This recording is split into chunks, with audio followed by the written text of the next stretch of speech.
बिस्मिल्लाहिर्रहमानिर्रहीम, अस्सलाम वालेकुम। आप सभी को खुशामदीद। मैं हूं सलमान मिर्ज़ा और अपने नए YouTube channel Salman Mirza studio में आप सभी को खुशामदीद कहता हूं। जनाब, कहते हैं ना, देर आए दुरुस्त आए। बिलाखिर बरतानिया के इमिग्रेशन निज़ाम में एक अच्छी खबर निकल कर सामने आई है। पिछले कुछ दिनों से जो हम आपसे खबरें शेयर कर रहे थे, उसमें हर गुजरते दिन के साथ एक ऐसी ख़तरनाक किस्म की खबर आती थी कि इंसान कहता था कि भाई जाएँ तो कहाँ जाएँ, बरतानिया में कैसे रहें। बरतानिया में रहने के लिए अब मुश्किलात और ज़्यादा बढ़ गई हैं। स्पाउस वीज़ा है, स्टूडेंट वीज़ा है, विजिट वीज़ा है, हर तरह के मामलात। ILR 10 साल कर दिया गया, 5 साल से बढ़ा के। और इसका दावा मैंने नहीं किया भाई, शबाना महमूद साहिबा ने किया था कि अब 5 साल के बजाय 10 साल आपको बरतानिया में रहना पड़ेगा, तो आपको इंडेफिनेट लीव टू रिमेन मिलेगा। लेकिन बिलाखिर इन तमाम खबरों में एक अच्छी खबर निकलकर सामने आई है। 2 कैटेगरी जिनके लिए कहा गया कि अवामी दबाव के तहत इस बात का फैसला कर लिया गया है कि अगर आप इन 2 कैटेगरीज के अंदर फॉल करते हैं, अगर आप आते हैं इन 2 कैटेगरीज के अंदर, तो भाई आपको 10 साल रहने की जरूरत नहीं है, आपको 5 साल के बाद ILR मिल जाएगा। यानी ILR की जो कंडीशन है वो इन 2 कैटेगरीज में अप्लाई नहीं होगी। और इसके अंदर जो एक कैटेगरी है वो पाकिस्तानियों के लिए बड़ा करीब है। यानी इस वक्त बरतानिया के अंदर जो पाकिस्तानी मौजूद हैं वो इस कैटेगरी के अंदर फॉल करते हैं। तो पाकिस्तानियों के लिए अच्छी खबर भी है और उसी में एक बुरी खबर भी है अगर आपने इसका इस्तेसाल नहीं किया। तो आज की वीडियो के अंदर इन दोनों कैटेगरीज पर ज़रा डिटेल में बात करेंगे। मैं चाहूँगा कि इस वीडियो को आपने आखिर तक ज़रूर देखना है। बहुत सारी खबरें आ रही होती हैं इमिग्रेशन के वाले से हर गुजरते दिन के साथ, और मेरी कोशिश होती है कि जो खबर आए वो आप तक मैं सबसे पहले पहुंचाऊं। इसलिए आपसे रिक्वेस्ट करूंगा, नया चैनल मैंने बनाया है सलमान मिर्ज़ा स्टूडियो के नाम से, इसको सब्सक्राइब ज़रूर कर लीजिएगा। उम्मीद करता हूं जितना प्यार आपका सलमान मिर्ज़ा ऑफिशियल को मिला था, इस नए चैनल को भी आपका उतना प्यार मिलेगा। आप सब्सक्राइब कर लीजिएगा, बेल आइकन दबा दीजिएगा, अपने दोस्तों यारों के साथ शेयर कर दीजिएगा। हल्का बाप से अगर आप शेयर करना चाहें तो ज़रूर कीजिएगा। अच्छा जनाब, 2 कैटेगरीज कौन सी हैं जिनके बारे में कहा जा रहा है कि जनाब ये ILR की 10 साल की शर्त इन पर आयद नहीं होगी। आप सब जानते हैं बरतानिया में अगर आपको ILR मिल जाती है, लेट सपोज, तो पहले ही होता था 5 साल आपने गुजारे, ILR मिल गए, उसके 12 महीने बाद आपको बरतानिया का पासपोर्ट मिल जाएगा। इतना ज़्यादा मुश्किल नहीं है। लेकिन अब चीज़ें चेंज कर दी गई हैं।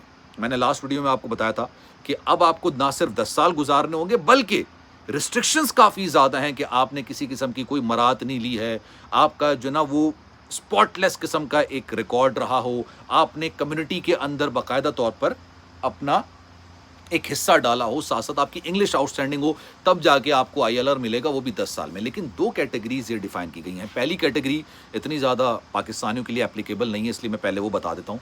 EU यानी यूरोपीय यूनियन के तहत अगर आप इस कैटेगरी के अंदर फॉल करते हैं तो भाई ये कहा जा रहा है, ये सुनने में आ रहा है, ये कंसिडर किया जा रहा है कि जनाब 10 साल की शर्त इन पर लागू ना की जाए। अगर EU की कैटेगरी के तहत यानी यूरोपीय यूनियन के तहत अगर आप बरतानिया के अंदर हैं तो आप 5 साल रहें, उसके बाद आपको ईजिली ILR मिल जाएगा और उसके 12 महीने के बाद आप इजीली बरतानिया का पासपोर्ट हासिल कर सकते हैं। ज़्यादा पाकिस्तानी इस कैटेगरी के नहीं रहते हैं। लेकिन जिस कैटेगरी का जिक्र मैं कर रहा हूँ यार, मुझे बड़े अफसोस के साथ कहना पड़ता है कि पाकिस्तानियों ने इसका इस्तेसाल भी ठीक ठाक किया। वो है स्पाउस वीज़ा। अब ये कहा जा रहा है कि स्पाउस वीज़ा, और ये अवामी दबाव के तहत कहा जा रहा है। ये कहा जा रहा है कि यार अवाम ने कहा कि भाई ये क्या कर रहे हैं यार आप। और ऑब्वियसली बिल्कुल सही बात भी है कि एक बंदा जो कि बरतानवी सिटीज़न है, वो पाकिस्तान से अपनी बीवी को या अपने शौहर को लेकर आना चाहता है, तो भाई उसके लिए 5 साल 10 साल गुजारना, ILR लेना, फिर सिटीज़नशिप अप्लाई करना, वो दूर के धोल सुहाने वाला हिसाब किताब हो जाएगा। तो उन्होंने कहा कि जनाब इसको कंसिडर किया जा रहा है और आने वाले वक्तों में इसको अनाउंस कर दिया जाएगा कि जनाब ILR अगर आप स्पाउस वीज़े के तहत अप्लाई कर रहे हैं तो आपके स्पाउस को 5 साल रहना है बरतानिया में और उसके बाद उसको ILR मिल जाएगा, 12 महीने बाद फिर आपको सिटीजनशिप मिल जाएगी। लेकिन इस अच्छी खबर के अंदर पाकिस्तानियों के लिए बुरी खबर यह है कि आपको पता है होम डिपार्टमेंट का एक इदारा है, जो होम डिपार्टमेंट है उसका उन्होंने एक सर्वे जारी किया। ठीक है, एक इदारा है FMU के नाम से, फोर्स्ड मैरिजेस यूनिट के नाम से। इनका काम क्या होता है? इनका काम ये होता है कि बरतानिया के अंदर जिनकी जबरी शादियां हो रही होती ना, उनका डाटा रिकॉर्ड करना।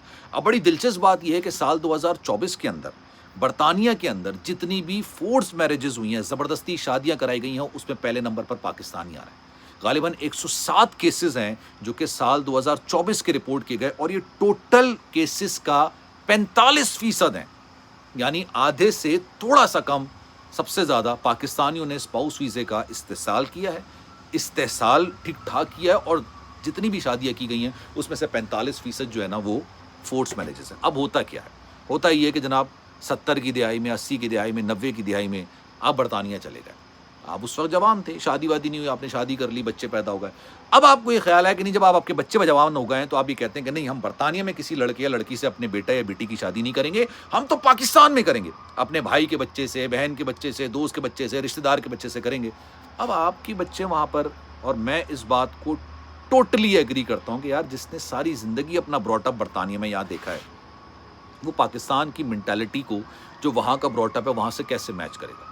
لیکن ماں باپ کی خواہش کے آگے کبھی کبھی سر تسلیم خم کر لیا جاتا ہے, زبردستی شادی بھی کر دی جاتی ہے, زبردستی بچوں کو لے جایا جاتا ہے پاکستان اور ان کو شادی کر دی جاتی ہے. لیکن جب لڑکی کو آپ لے کر آتے ہیں پاکستان سے, تب لڑکی کو پتہ چلتا ہے کہ جس بندے کے ساتھ اس کی شادی ہوئی ہے بھائی, اس کا تو انٹرسٹ نہ ہونے کے برابر ہے.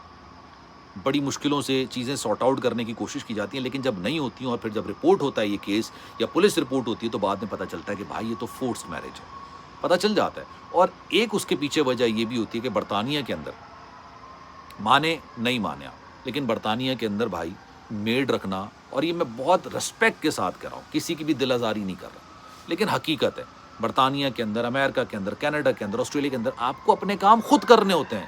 کوئی آ کے آپ کا کام نہیں کرتا گھر کے اندر, ہر کام آپ نے بذات خود کرنا ہوتا ہے. پاکستانیوں کو تو عادت ہے, پاکستان کا کلچر ہے بھائی, آپ نے دیکھا ہوگا کہ باہر سے آ رہے ہوتے ہیں, وہ کام کر رہے ہوتے ہیں. اب وہ یہ سوچتے ہیں کہ یار ہم برطانیہ سے اگر کسی کے گھر سے لڑکی لے کر آئیں گے تو بھائی اس کو اپنے حقوق کا پتہ ہوگا, وہ شاید ساس سسر کے ساتھ ایڈجسٹ بھی نہ کرے, سسرال میں ایڈجسٹ بھی نہ کرے. تو پاکستان سے کسی لڑکی کو لے آتے ہیں, جب یہاں پر لے کر آئیں گے تو کیا ہوگا بھائی, تو یہ ہوگا کہ وہ ہمارا ظلم و ستم بھی سہ لے گی, گھر کے کام بھی کر لے گی, اس کو اپنے حقوق کا بھی نہیں پتہ ہوگا اور آرام سے رہ لے گی. یہ سوچ بھی کار فرما ہوتی ہے, لیکن ان سوچ کی وجہ سے آج یہ ہو گیا کہ پاکستان کا جو اسپاؤس ویزا ہے پاکستان کے لیے وہ کافی زیادہ کھٹائی میں پڑ گیا. اب اگر آپ پاکستان میں اسپاؤس ویزا اپلائی کرتے ہیں برطانیہ میں رہتے ہوئے کہ بھائی ہم اپنی لڑکی کو لے کر آنا چاہتے ہیں, ہم نے اپنے بیٹے کی شادی کر دی ہے, تو 600 قسم کے سوالات ہوں گے, اس کا انٹرویو بھی ہوگا, ایک ڈکلیریشن بھی جمع ہوگا جس سے پتہ چلے گا کہ بھائی یہ زبردستی کی شادی ہے یا نہیں. اور پاکستان میں جو ماں باپ اپنے گھر کی بچیوں کی شادی برطانیہ میں اپنے دوست کے بیٹے سے کر دیتے ہیں, بھائی اور بہن کے بیٹے سے کر دیتے ہیں, وہ یہ سوچ کے کرتے ہیں یہ اس لالچ میں کہ آج بیٹی جا رہی ہے, کل کو بیٹا بھی چلا جائے گا, اچھا ہے وہاں جا کے سیٹل ہو جائیں گے. یہ سوچ غلط نہیں ہے, لیکن اس کے چکر میں اپنی بیٹی کی زبردستی شادی نہ کریں, کیونکہ اب یہ کیسز رپورٹ ہونا شروع ہو گئے ہیں, منظر عام پر ہونا شروع ہو گئے ہیں. تو خیر بات کافی لمبی ہو جائے گی. ایک اچھی خبر بھی ہے کہ اسپاؤس ویزے کے بارے میں کہا جا رہا ہے کہ یہ ILR کی 10 سال کی کیٹیگری کے اندر فال نہیں کرے گا. اگر آپ کا اسپاؤس ویزے کے تحت اگر آپ وہاں پر موجود ہیں تو 5 سال کے اندر آپ کو ILR مل جائے گا. And once you get the ILR, آپ کے لیے برطانوی سٹیزن شپ لینا یا برطانوی پاسپورٹ لینا 12 مہینے بعد آپ اس کو ایزیلی لے سکتے ہیں. تو خیر اس بارے میں آپ کی رائے کیا ہے, میں چاہوں گا کہ کامنٹ سیکشن میں اپنی رائے کا اظہار ضرور کیجیے گا. سلمان مرزا کو دیجیے اجازت, زندگی رہی, صحت رہی, آپ کی دعائیں نہیں تو انشاءاللہ آپ سے پھر ملاقات ہوگی. اللہ ہم سب کو اپنی حفظ و امان میں رکھے, خیال رکھیے گا. اللہ حافظ.